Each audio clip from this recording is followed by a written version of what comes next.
The courtroom was unusually tense that morning. Sunlight filtered through the high windows of the county courthouse, but it brought no warmth. Everyone in the gallery wore the same mixture of curiosity and discomfort: reporters, local townspeople, off-duty officers, and victim advocates. The case had gripped the nation. A man accused of kidnapping a 3-year-old girl had finally been brought to trial. The girl, known only by her initials in court documents, had been missing for 6 terrifying days. Authorities had found her hidden beneath a staircase in a dilapidated farmhouse 2 counties away, bruised, silent, and clinging to a worn stuffed rabbit. She hadn't spoken a single word since. The prosecutor sat at the front, rifling through notes, while the defense attorney leaned back confidently in his chair. Cameras weren't allowed inside the courtroom, but that didn't stop the buzz. Outside, the town hadn't seen a trial like this in decades. But the real focus, the heart of the entire case, was a little girl sitting quietly in the 3rd row. She wore a simple pale blue dress, white tights, and her brown curls were clipped neatly with a butterfly pin. Her feet dangled from the courtroom bench, too short to touch the floor. Next to her sat her foster mother, a kind-faced woman who looked like she hadn't slept properly in weeks. The child's eyes were wide and darted nervously around the courtroom, but she made no sound, no cry, no whisper. Just silence. "She hasn't spoken since the rescue," whispered the therapist to the prosecutor before the session began. "We're doing everything we can, but sometimes trauma takes its own time." Everyone knew this would be a difficult case. While there was some circumstantial evidence, surveillance footage showing the suspect's car, a footprint at the farmhouse, and matching fibers, what prosecutors lacked was direct testimony. And their only eyewitness was too young, too scared, and far too traumatized to testify. It was the first day of witness statements when the courtroom doors opened again. 2 officers walked in, one of them holding the leash of a tall, aging German shepherd. The dog moved with grace and discipline. His ears perked but calm. His name tag read, Ranger. "Is that the K-9 unit?" a juror murmured. "Yes," said the bailiff. "He's retired. They bring him in sometimes to ease tension during emotional trials. Therapy trained." As the officers made their way across the courtroom, Ranger's eyes scanned the room until they met hers. The little girl froze.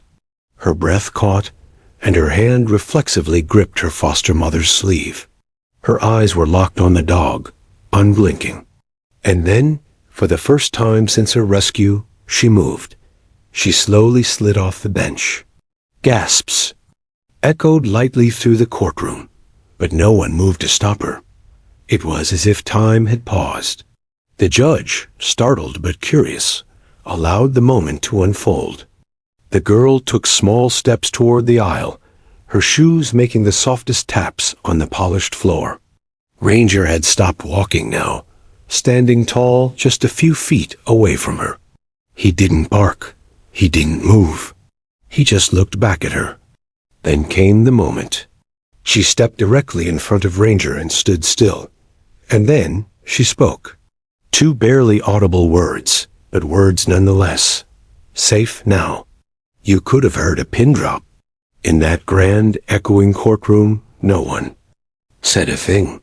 Her foster mother gasped sharply, covering her mouth as tears streamed down her face. One of the jurors put a hand over their chest. The court stenographer paused, blinking at her keys. Even the judge's gavel hand trembled slightly. The girl reached out with both arms and gently wrapped them around Ranger's thick neck, pressing her cheek into his fur. And Ranger? He sat down. He didn't resist. He didn't move away. He let her hug him, resting his snout gently beside her ear.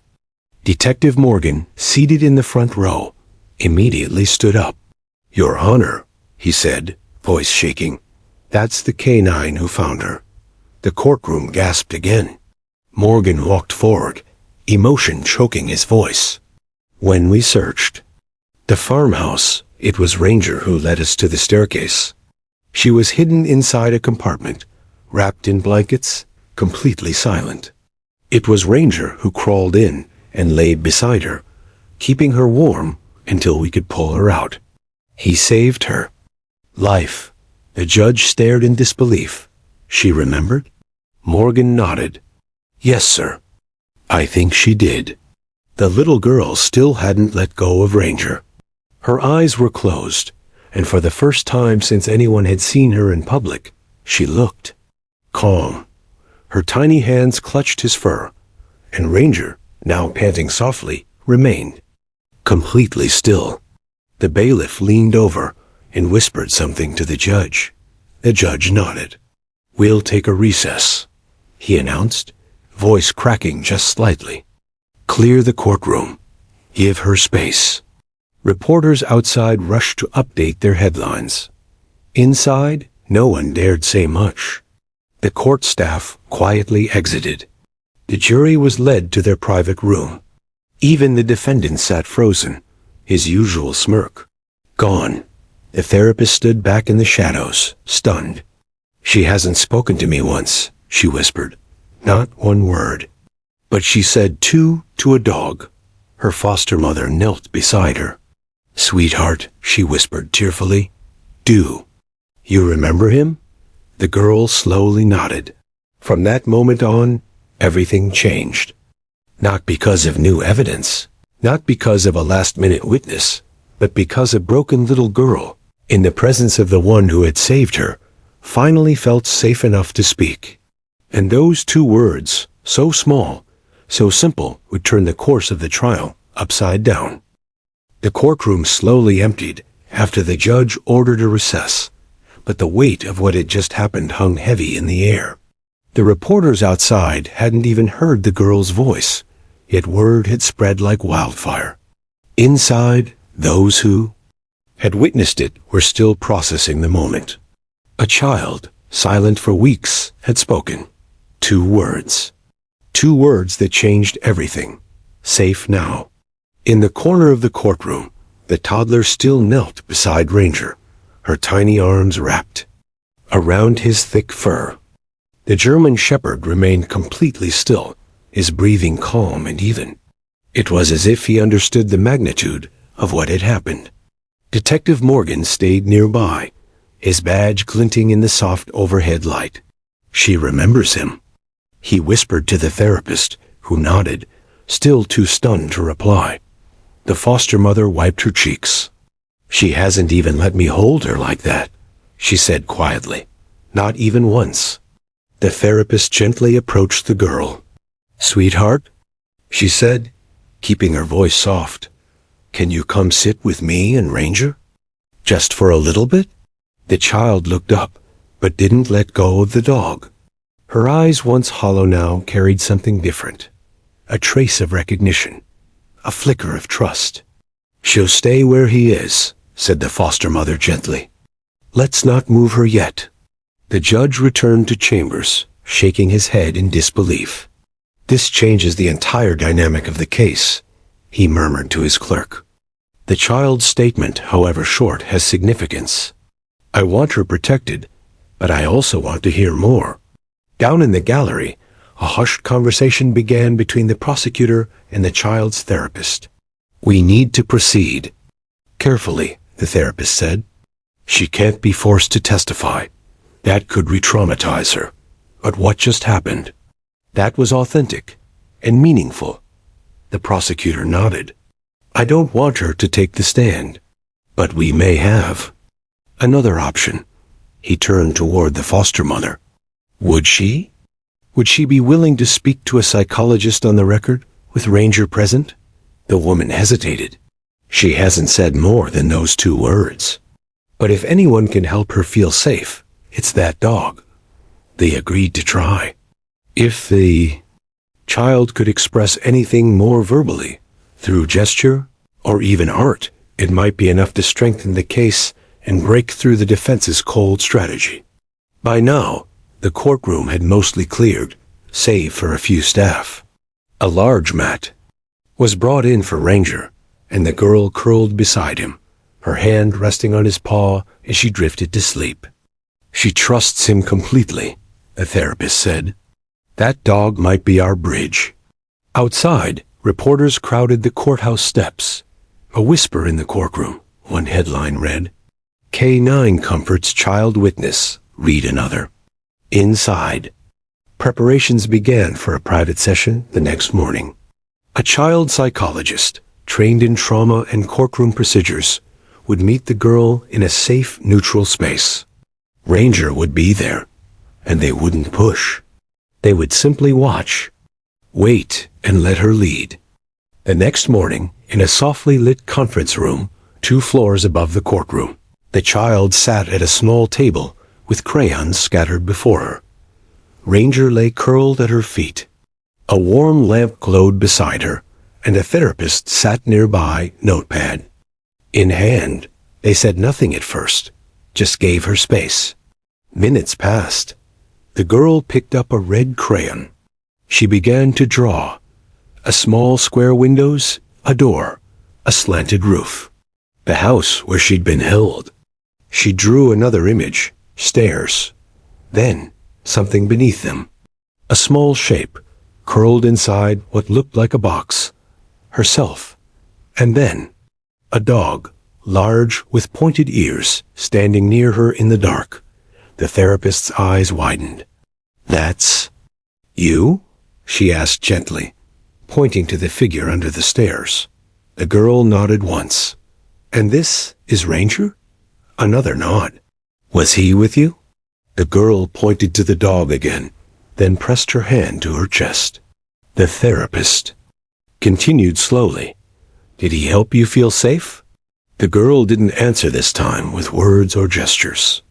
She simply leaned over, placed the crayon down, and wrapped her arms around Ranger again. That was the answer. Back in court, the prosecutor requested to submit the drawings as evidence. The defense objected. This is speculation. Children draw all kinds of things.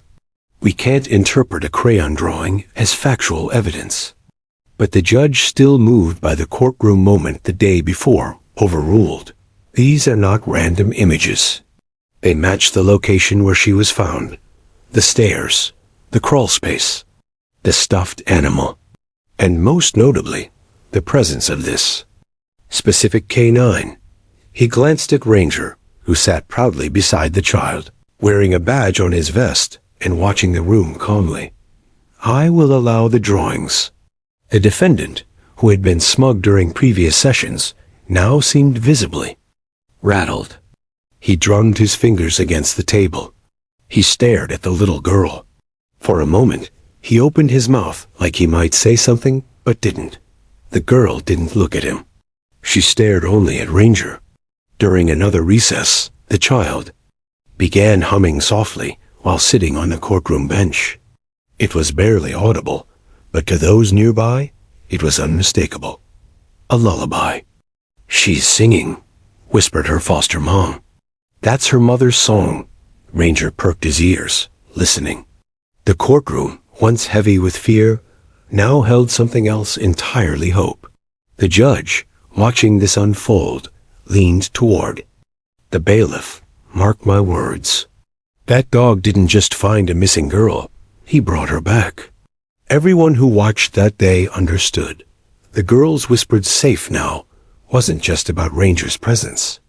It was her soul recognizing safety, her body beginning to thaw, her silence beginning to crack. It was a spark of life returning. And for the first time in this emotionally crushing case, it was clear this little girl was going to be heard. Not with loud words, but in quiet truth. With every crayon stroke, with every nod, and with every breath taken beside a dog who refused to leave her side. The next morning, long before the courthouse doors opened to the public, Detective Morgan stood outside the building with Ranger, the retired canine who had become the unlikely heart of the entire trial. The early sun cast golden streaks across the concrete steps, and Ranger sat upright, head high, as if he understood he had a job to do again. Morgan crouched beside him, resting a hand on his thick fur. "You still got it in you, boy," he whispered. Ranger's tail thumped once on the ground. Inside the courthouse, final preparations were being made. A therapist, 2 court officials, and the child's foster mother were waiting in the private conference room where the little girl would again meet with the psychologist, this time under court observation. Ranger would be allowed inside. Judge Halbrook had signed off on it personally. The buzz around the case had reached new heights overnight. News vans lined the block. Security was doubled. The girl's whispered words, "Safe now," had become the front-page headline across the state. A moment captured by no camera, but retold by every voice. The prosecution was now leaning into what had once seemed like their biggest weakness, the child's silence. Her silence wasn't an absence, it was testimony. And Ranger had become her translator. Detective Morgan guided Ranger inside. When they reached the room, the little girl lit up instantly. Her body straightened, and her eyes widened with recognition. She dropped the stuffed bunny she'd been clutching and rushed to the dog. "Ranger," she whispered, louder this time. It was the first time she had said his name. The therapist and court staff froze, stunned once again by her voice. There was still no full conversation, but every syllable from her lips felt like a miracle. She sank to the carpeted floor, arms wrapped around the dog's neck, burying her face in his fur. Ranger nuzzled her gently, licking her cheek once. She giggled a soft, innocent sound that hadn't been heard since the day she was found. The therapist crouched nearby and began the session slowly. "Can you tell me more about Ranger?" she asked. The girl nodded. "He found me," she whispered. "Where were you when he found you?" She pointed to a picture she had drawn the day before the stairs, the box-like crawl space and Ranger's ears peeking from the shadows. The therapist glanced at Detective Morgan. "We need a full statement from you, on record, about the rescue." Morgan nodded. "You'll have it." Later that day, Morgan was called to the stand. The courtroom was full again, but the atmosphere had changed. Less tense, more reverent. Everyone, from the jurors to the journalists, seemed to understand they were witnessing something rare, something human, fragile, and powerful. "Detective Morgan," the prosecutor began, "please tell the court about Ranger's involvement in the search for the missing child." Morgan cleared his throat. Ranger is a 14-year-old retired canine, trained in scent detection, search and rescue, and trauma support. He served 12 years in the force and is credited with assisting in over 60 rescue operations. He paused. "In this case, when our initial search efforts stalled, I brought Ranger out of retirement. I had a hunch. Call it instinct." He turned toward Ranger, who was sitting quietly near the witness box. "I was right." The jury leaned in. Ranger picked up the scent trail near a forested area 20 miles outside of town. He led. Used through thick brush, across creeks, and into a rundown property we'd nearly overlooked. When we entered the house, it looked abandoned. Cold, empty, but Ranger didn't hesitate. He went straight to the staircase. Morgan's voice thickened. He started scratching at the floorboards beneath the steps. Growling, whining.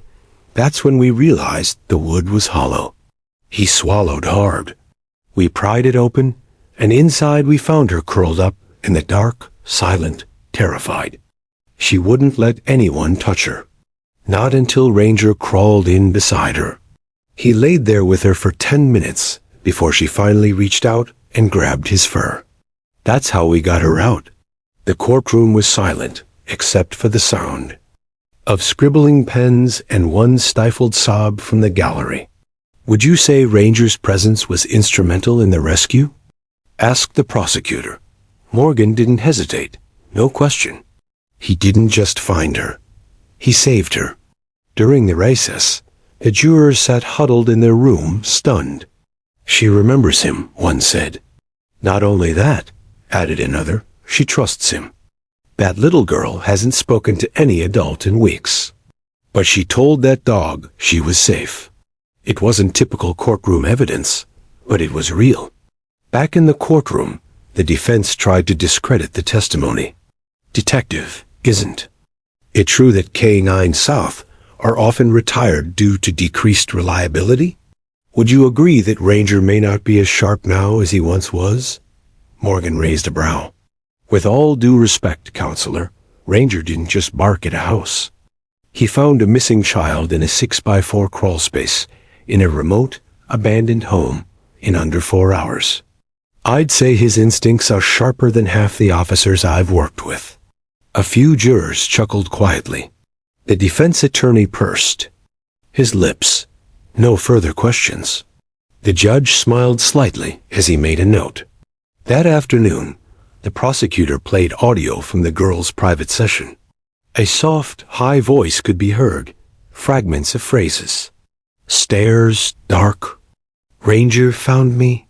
Followed by the unmistakable sound of her laughter. The prosecutor let it hang in the air before turning to the jury.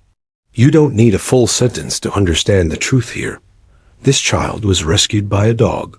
And now, in this courtroom, she is reclaiming her voice because of that same dog. That is not coincidence. That is connection.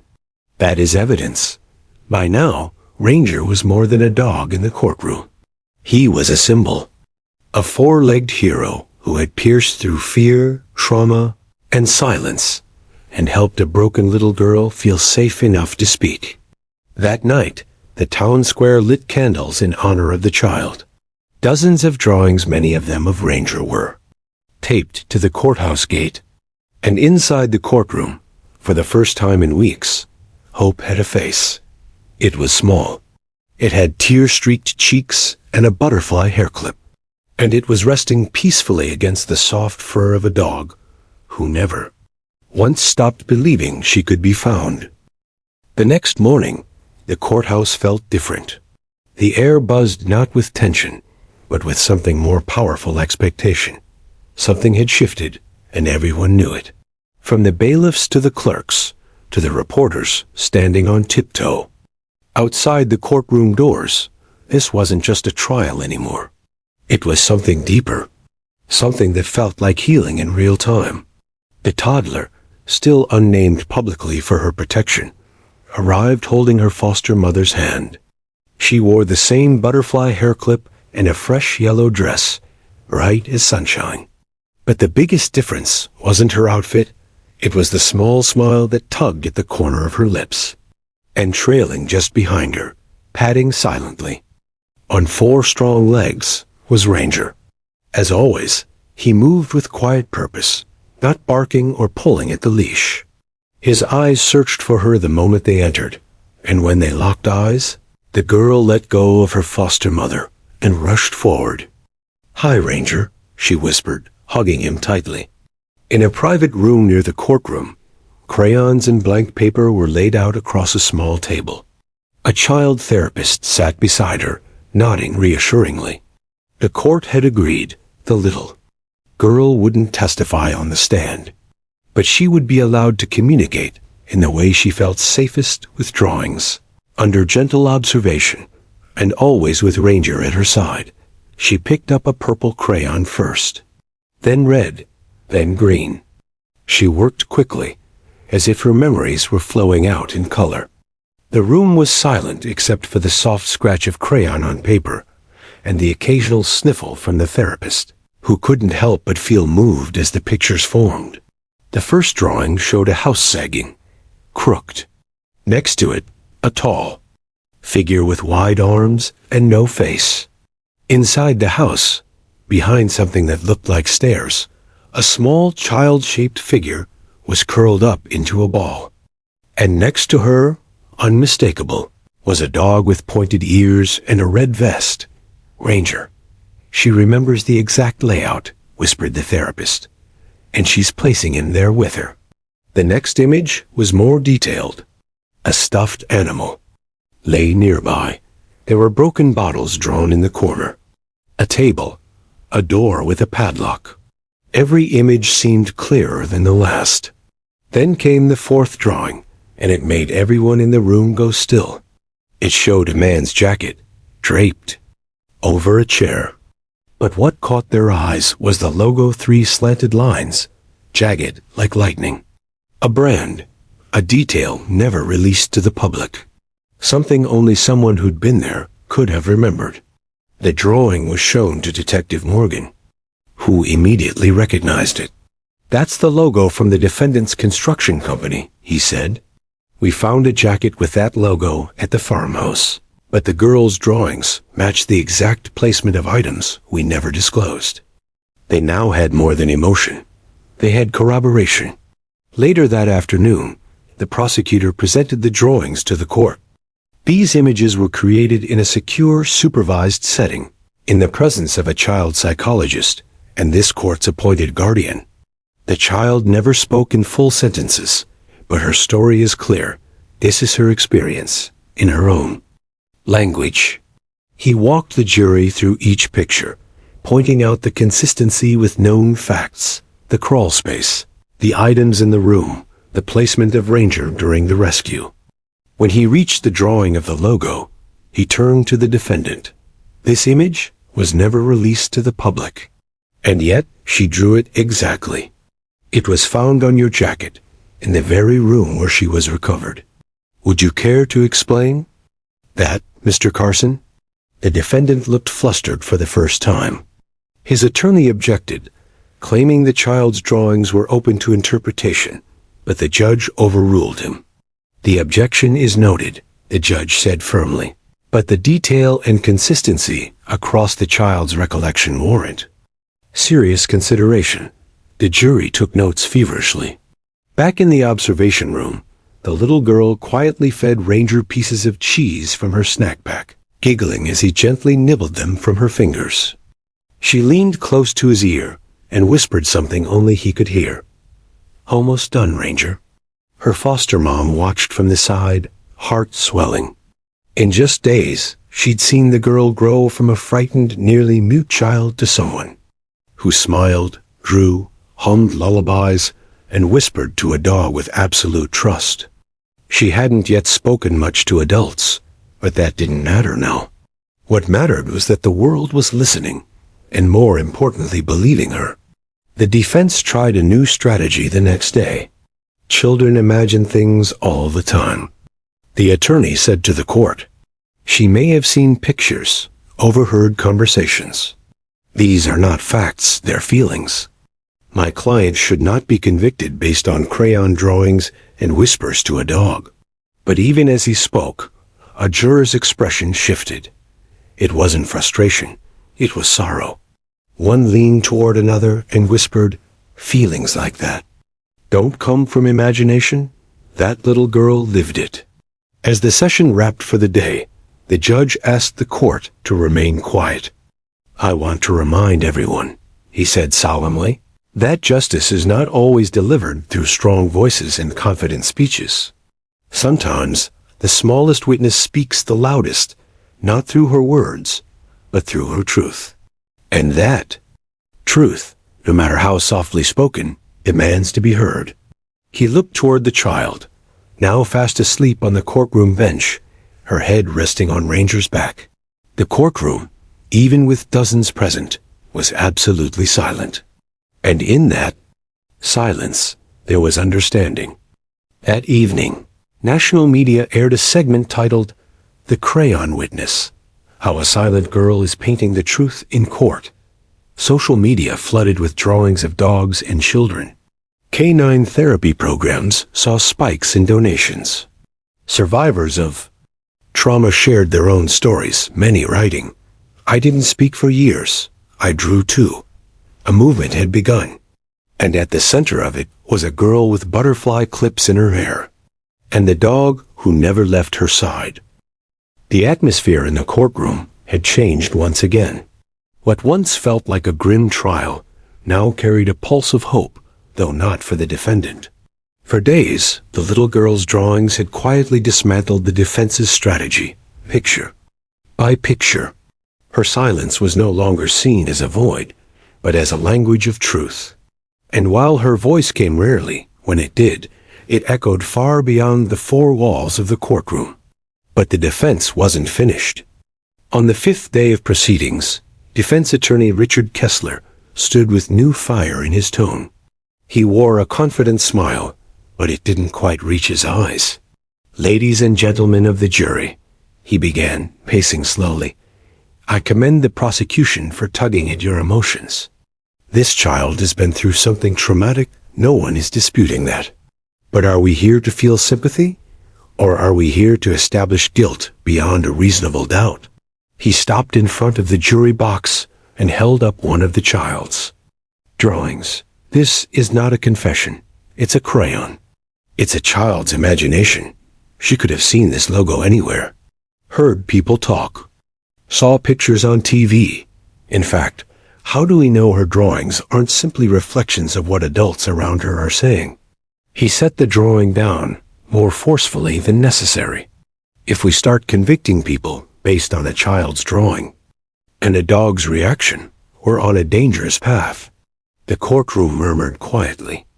In the gallery, the little girl sat next to Ranger, drawing again, this time unbothered by the loud voices or heated tone. Her fingers moved rhythmically. Ranger lay calmly beside her, chin resting on the marble floor. A few jurors glanced at her, then back at the defense. Kessler's words had weight, but something about his argument felt hollow now. Prosecutor Elaine Ward rose from her seat. "Your Honor, permission to recall Detective Morgan to the stand."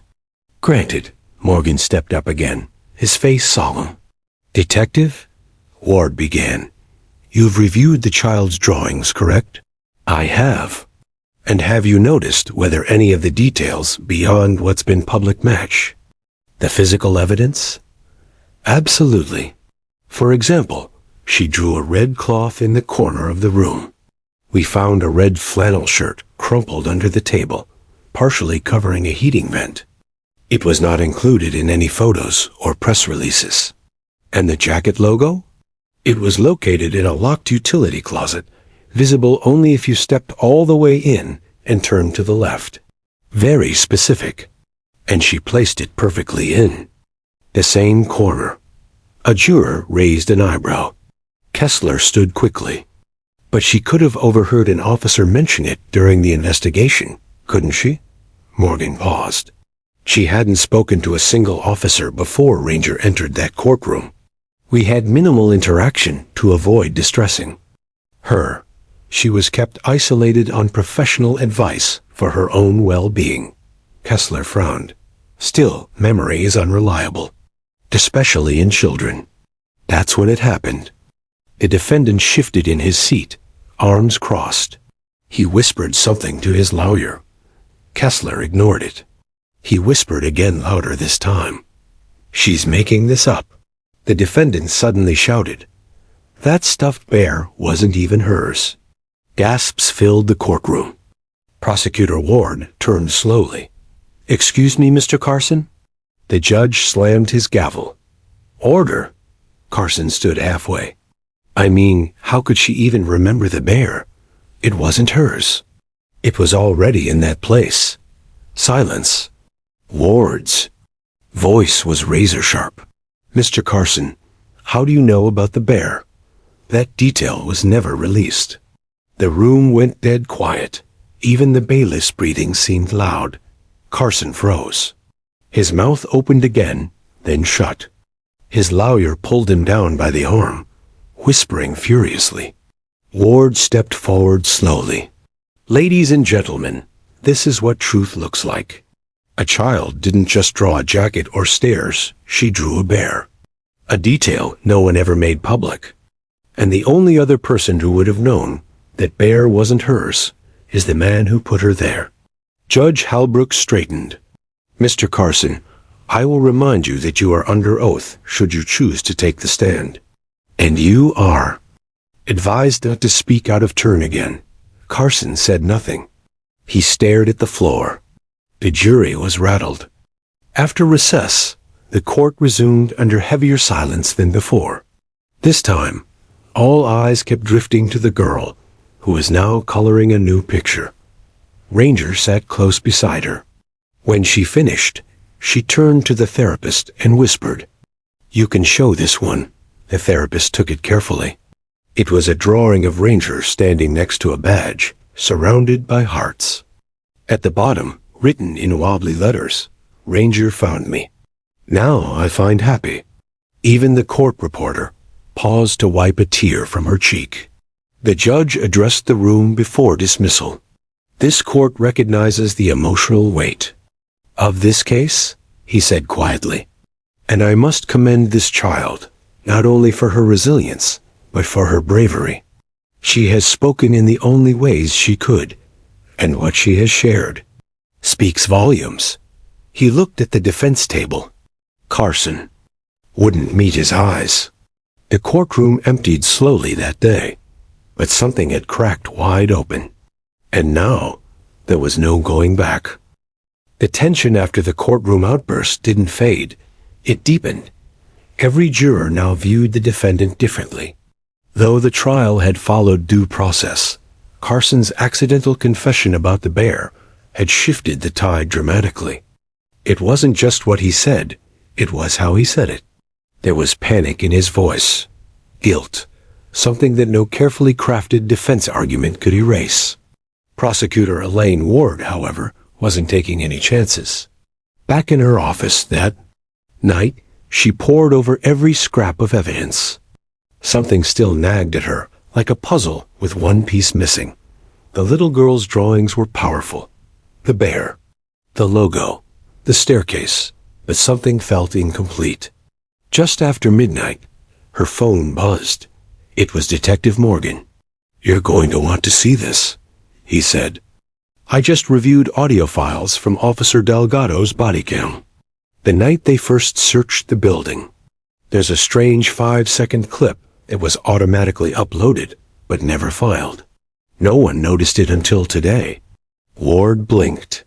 "Why?" "There was a glitch. The visuals corrupted. But the sound is clear." He emailed it immediately. Ward clicked play. A pause. Then, a child's soft voice. "Don't let the dog see." A shuffle. A door creaking. Then silence. Ward replayed it. "Don't let the dog see." Goosebumps raced down her arms. It was the girl's voice. And it hadn't been spoken during the trial. It had been captured in the early hours of the investigation, before anyone knew what had happened, before she'd even been removed from the scene. She had spoken clearly, in hiding, likely curled in a corner, whispering to someone, or to herself. "Don't let the dog see." Ward leaned back slowly. The child hadn't stopped talking. She had been speaking all along, just in whispers, in drawings, in phrases too subtle to catch without care. Now, with this recording, her voice reached the court in a way that was undeniable.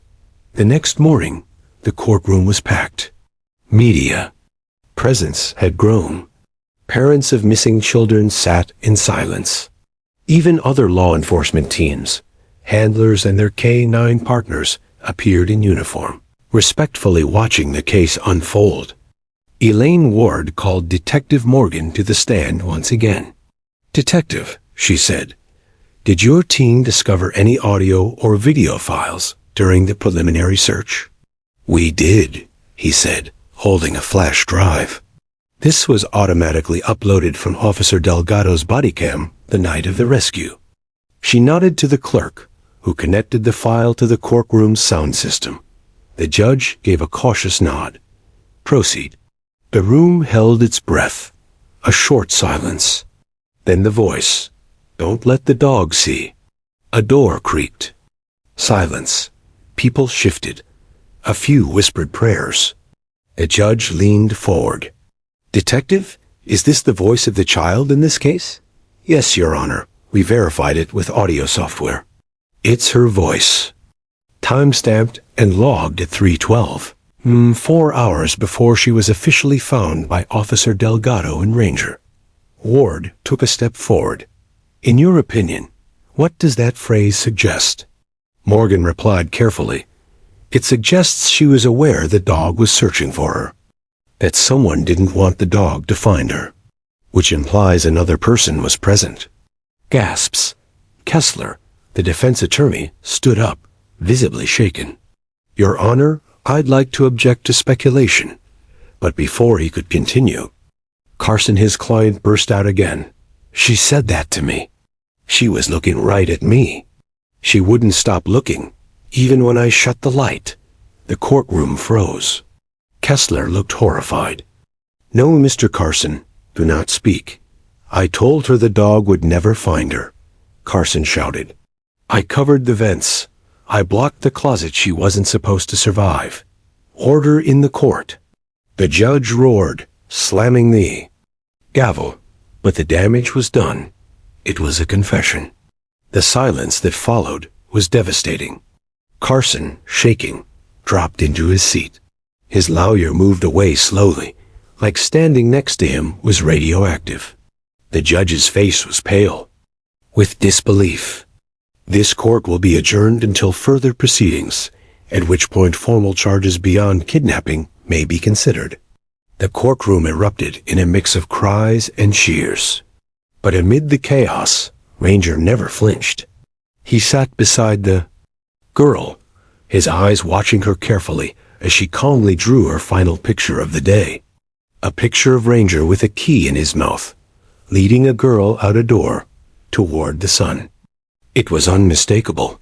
She had drawn freedom. Outside, news vans swarmed the courthouse. The public now knew everything. That a girl, no older than 3, had silently delivered justice with the help of a dog trained to sniff out more than danger. He had found truth.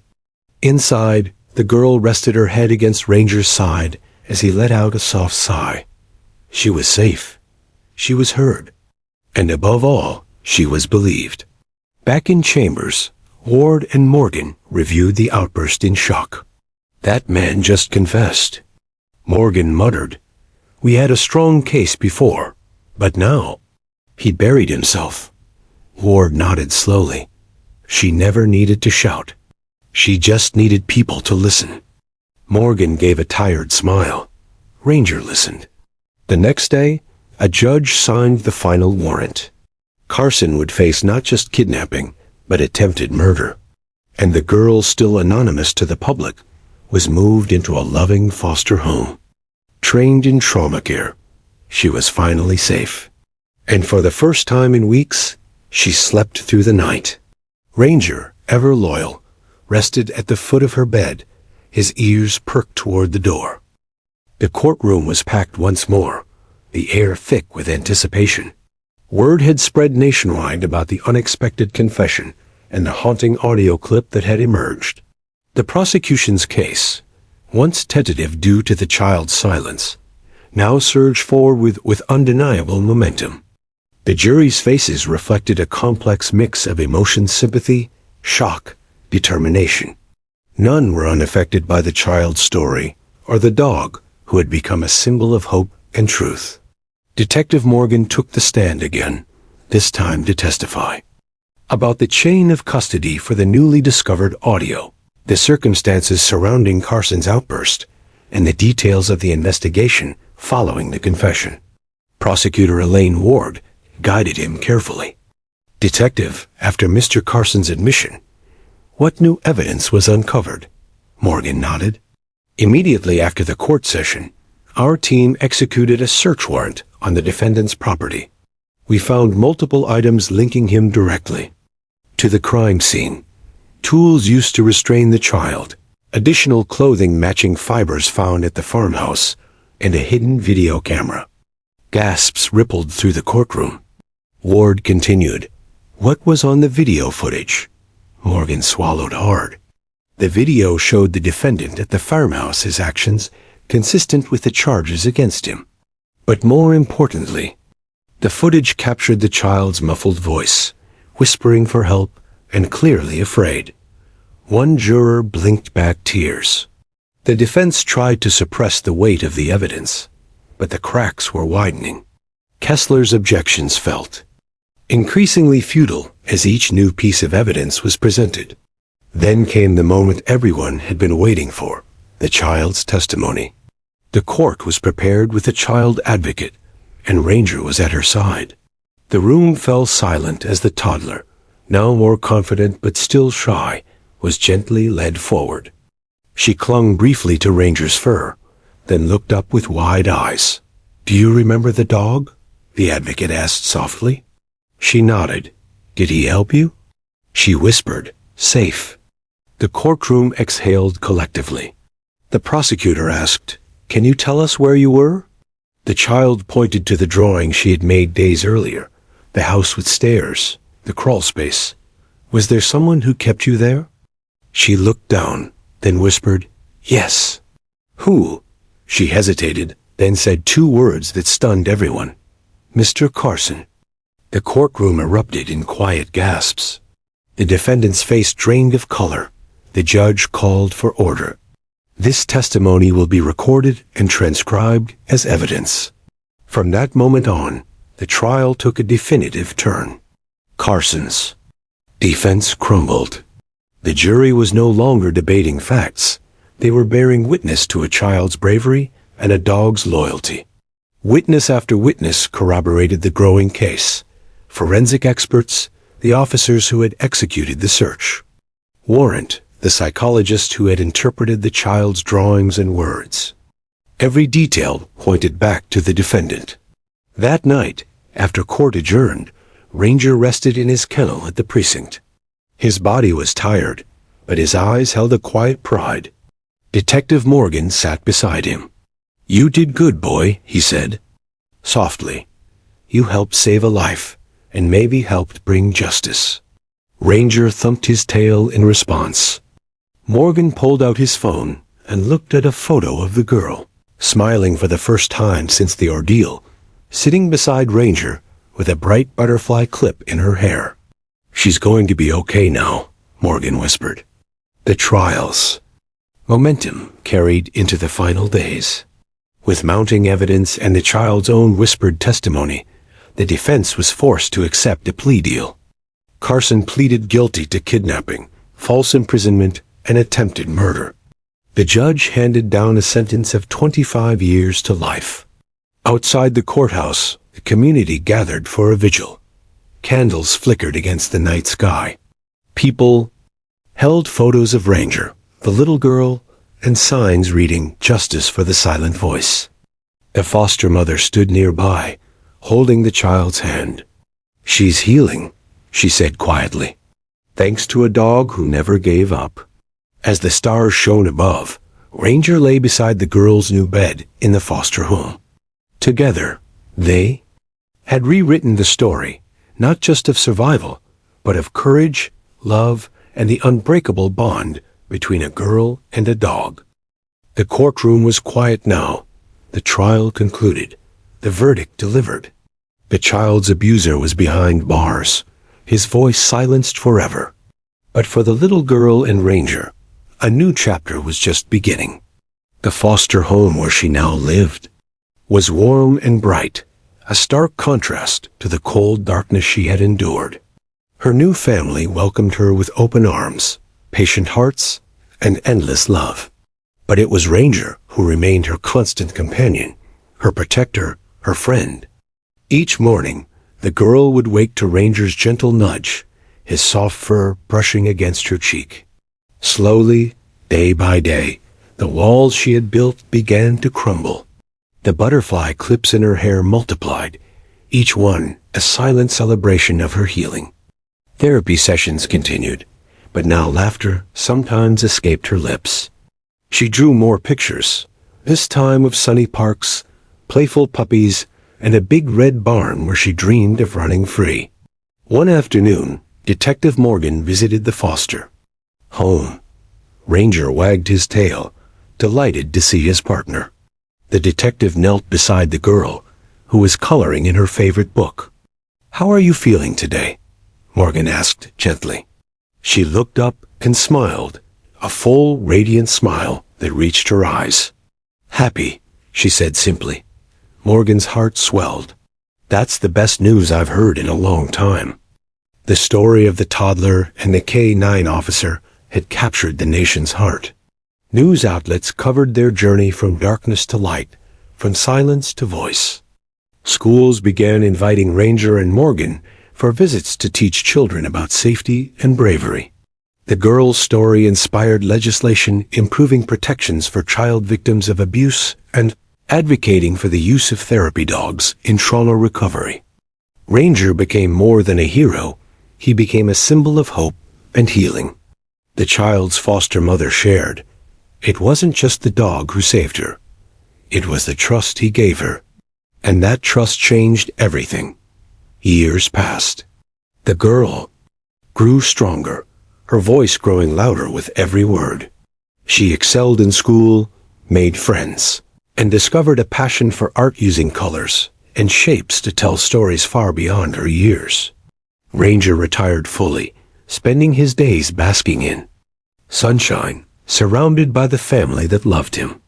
One day, at a ceremony honoring the K-9 unit's bravery, the girl stood beside Morgan and Ranger, now gray around the muzzle, but still steadfast.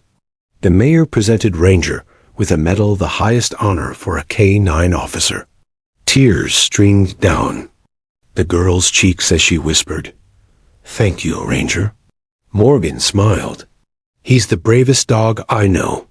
That night, the girl placed a fresh butterfly clip in her hair and sat beside Ranger on the porch swing. The sky was dotted with stars, a quiet promise of new beginnings. She leaned into Ranger's warmth. "Safe now," she said softly. And this time, everyone heard her.